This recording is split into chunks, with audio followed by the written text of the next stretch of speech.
What's going on, y'all? It's your main man, Cabinet Car, and today I'm going to be showing you how we get this wide routed design into these birch MDF doors, and I'm going to show you the process and my setup. Alright? Alright. Well, this is what I'm using to get these designs in. This is a jig made by my dad. Don't ask me about the plans for it because I don't have any.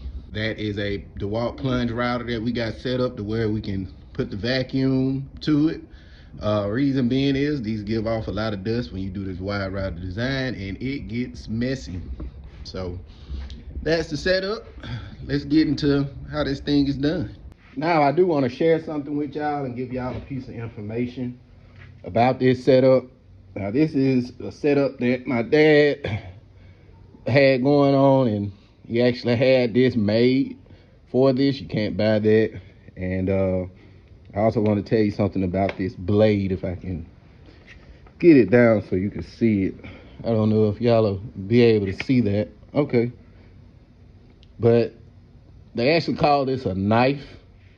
And this is probably the most expensive bit that we own.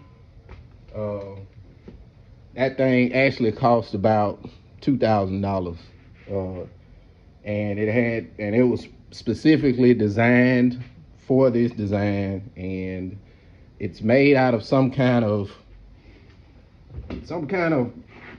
carbon extra hard steel with like diamond dust in it.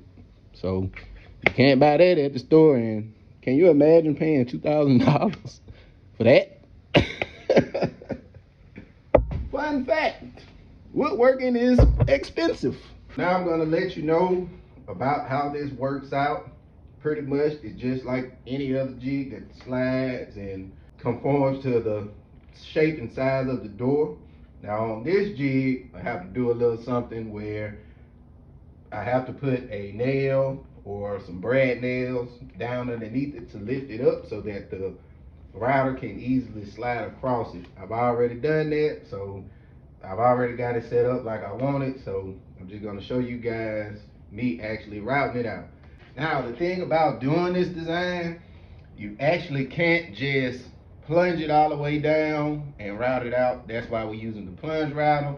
We already have it set to the depth that we need it, but you gradually go down as you make passes. Usually it takes about 3 to 4 passes before you can be done with the actual design. So I'm gonna go ahead and do that and then show y'all the finished product.